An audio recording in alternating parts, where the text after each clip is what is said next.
Bonjour à tous et à toutes mes petits creepers. J'espère que vous avez la forme. Aujourd'hui, je vais faire une intro plus courte que d'habitude.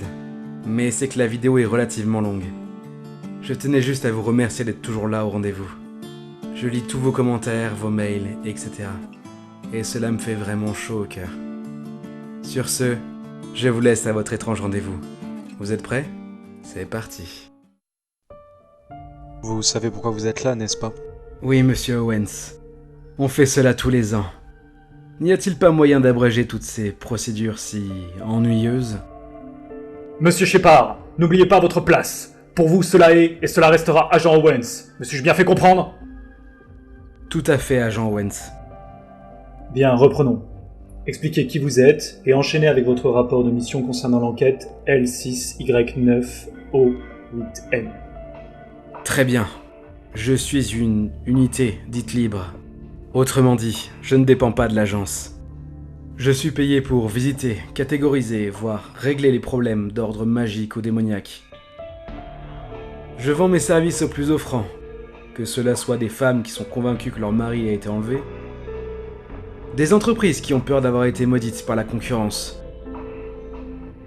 ou encore des États qui veulent trucider les sorciers d'autres pays pour éviter l'espionnage magique par exemple. Mais pour avoir et garder ma liberté d'action, j'ai passé un contrat avec l'agence.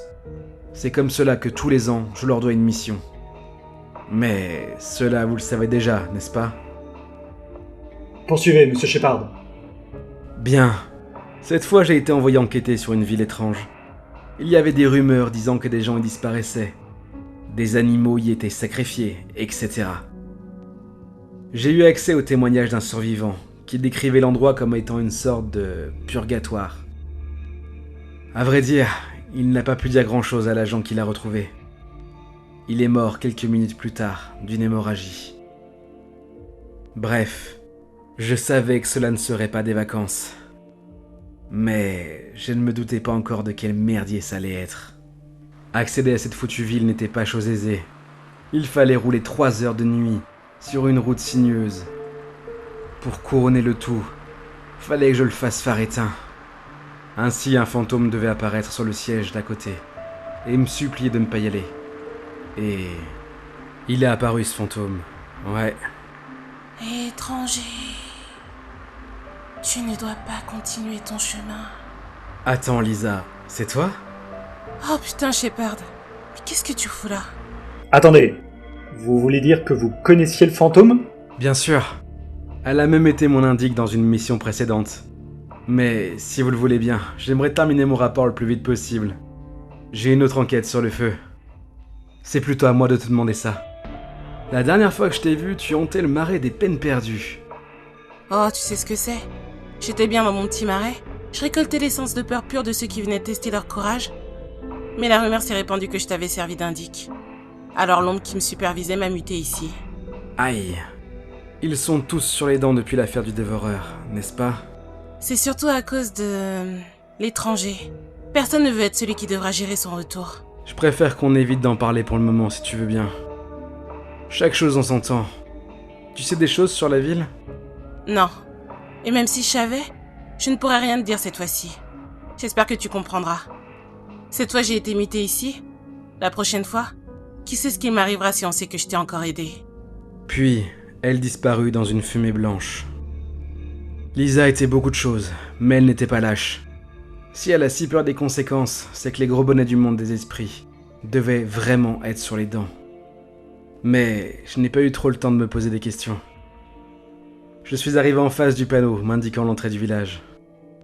Je m'attendais tellement à tomber sur quelque chose de lugubre et malsain que j'ai été presque déçu de ne trouver qu'une petite bourgade, en apparence tout à fait normale. J'étais un peu décontenancé, mais je n'avais pas fait tout cela pour renoncer. Alors, j'y suis allé. Je me suis posé dans un diner café. Personne ne faisait attention à moi. Mis à part cela, il n'y avait rien d'étrange, ou même de surprenant ici. J'ai continué à arpenter les rues en quête de réponses. J'ai essayé les méthodes conventionnelles, à base d'interrogatoires et de filatures. Ça n'a rien donné. Je suis donc passé aux méthodes un peu plus fortes, avec la recherche de soufre et l'interrogatoire de fantômes. Les rares esprits qui ne me connaissent pas ont toujours cet air de stupéfaction absolue. Ils ne savent pas que j'ai la capacité de les voir, les entendre et même les toucher. Et étrangement, quand ils l'apprennent, ils en viennent souvent à me dire ce que je souhaite. Mais là, aucun n'a déballé quoi que ce soit. Bien que j'ai horreur de faire cela, j'ai employé les moyens les plus colossaux à ma portée. Si les esprits ne souhaitent pas communiquer, peut-être qu'un démon le fera. Un démon? J'ose espérer que c'était un démon mineur de niveau inférieur à un classe C. Il se trouve que j'ai un peu merdé mon invocation. Quel type d'horreur avez-vous ramené? Alors, j'ai ramené Azorox, mais de façon incomplète. À vrai dire, ça n'a même pas duré une demi-seconde. Non mais je rêve! Vous avez tenté d'invoquer un classe A? Il est déjà interdit d'invoquer un démon au cours d'une enquête sans l'accompagnement et le soutien de l'agence. Mais en plus, vous vous payez le luxe d'invoquer un niveau 1. La classe E à C, vu vos états de service, nous serions passés au-dessus, mais ceux de la classe B à S ne doivent sous aucun prétexte pouvoir rejoindre notre plan d'existence. Je suis désolé, agent. Mais là, vous ne me laissez pas le choix. Dans très exactement 5 secondes, vous allez oublier toute la partie démoniaque de l'histoire. Pardon, j'ai perdu le fil. Qu'avez-vous fait après avoir interrogé les esprits? Bien, disons que j'ai découvert où étaient mes limites. Bien avant que je me rende compte, la nuit était déjà en train de tomber. Je commençais à me dire que je devrais passer une nuit à la Belle Étoile. Quand un habitant est spontanément venu me trouver. Il m'a tout de suite identifié comme un nouveau venu. Cela ne serait pas si surprenant dans un petit village classique. Mais là, c'était louche. Déjà un village où des sacrifices sont censés être monnaie courante devrait être totalement submergé d'esprits en tout genre. Alors que là, j'en ai trouvé que 3, sur un village que j'estime à près de 400 habitants. D'autres choses sont venues me titiller. Les derniers registres tenus indiquent une population stable sur plus de 150 ans. Aucune mort et aucune naissance enregistrée. Ainsi qu'aucun départ ni aucune arrivée. Malgré tout, j'ai décidé de suivre cet homme qui me proposait l'hospitalité. Il m'a amené dans une petite bâtisse en bordure du centre. À ce moment, je me suis dit que quelque chose clochait. Enfin, plus précisément, c'est quand à 3h du matin, ils ont commencé à se réunir face à la maison, encapuchonnés. J'ai déjà vécu ce genre de situation périlleuse. À ce moment-là, il faut être discret et rester serein. Eh bande d'enfoirés! Venez me chercher, tas de bouseux! La finesse. Toujours la finesse. Parfois l'attaque est la meilleure des options. Mais pas cette fois, je le reconnais. Je savais exactement à quoi j'avais affaire. Ces pauvres fous avaient fait un pacte avec un démon quelconque. En échange de sacrifices, ils obtiennent une immortalité partielle. Autrement dit, la santé éternellement, en tout cas, jusqu'à que quelqu'un soit suffisamment déterminé pour nettoyer ce troupeau d'imbéciles. J'ai déjà vu cela un paquet de fois. Et dans le métier, on appelle cela des nids. Et celui-ci m'a l'air bien implanté. Ok, je vais tenter quelque chose.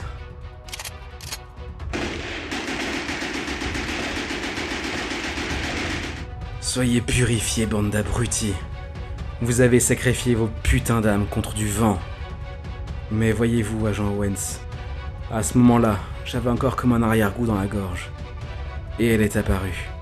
Shepard, tu ne sais pas dans quoi tu t'engages là. Lisa? Mais je pensais que tu ne pouvais pas m'aider. Je ne peux pas en théorie. Mais l'homme qui me dirige m'a dit de te faire passer un message.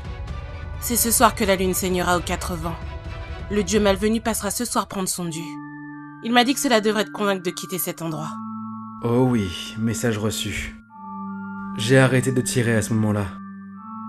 Ce que j'ai vu, je ne souhaite plus jamais le revoir. Tous ces connards de bouseux se sont relevés, comme si je ne les avais même pas effleurés. Ils souriaient de tout ce qu'ils pouvaient. Je pensais être le chasseur. En réalité, j'étais la proie. Je serais sans aucun doute mort si Lisa le fantôme n'avait pas arrêté son travail pour venir me prévenir. Car, grâce à cela, un couple voulant sans doute avoir leur petit moment de frisson est arrivé. J'ai arrêté la bagnole, sorti le couple du véhicule, et je les ai balancés sur la foule de tarés qui ne pensaient qu'à m'étriper. Je les ai vus les prendre pendant que ce couple d'inconnus me suppliait de les aider. Le garçon a eu plus de chance. Ils lui ont brisé la nuque assez rapidement. Elle, par contre, je préfère même pas y penser. Alors je suis monté dans leur voiture et j'ai fui pendant qu'ils étaient occupés à autre chose. Ce qu'il y a là-bas n'est pas habituel. Ce n'est pas un démon de seconde zone qui leur accorde un souhait factice. Non. Cela nous dépasse de loin. Mais savez-vous ce qui ne me quittera plus jamais, agent Owens? Quand j'ai enfin réussi à m'échapper. J'ai vu le fantôme de la fille. J'ai vu dans quel état ils l'ont laissée. Ils ont voulu me faire passer un message par ce biais. Elle n'a pu me souffler que 2 mots, avant qu'elle ne s'évanouisse dans le néant éternel. Il arrive. Merci infiniment à tous les participants. Tout d'abord, merci à l'excellente mademoiselle Macripsta dans le rôle de Lisa, mais aussi à Bloomello pour son « Il arrive » final, qui est glaçant, et à Vainato pour sa participation à cette creepypasta. Pour ceux-là que ça intéresse, c'est un YouTuber gaming, je vous mets tout de suite le lien de sa chaîne en description et en commentaire. Alors, place à notre petit rituel à nous, mes chers creepers. Les 3 mots à placer seront sacrifice, évolution, défroisseur. Alors là, bonne chance. Et bien sûr, n'hésitez pas à me donner votre avis, c'est très important. Sur ce, je vous fais des bisous et je vous dis à bientôt pour un autre étrange rendez-vous.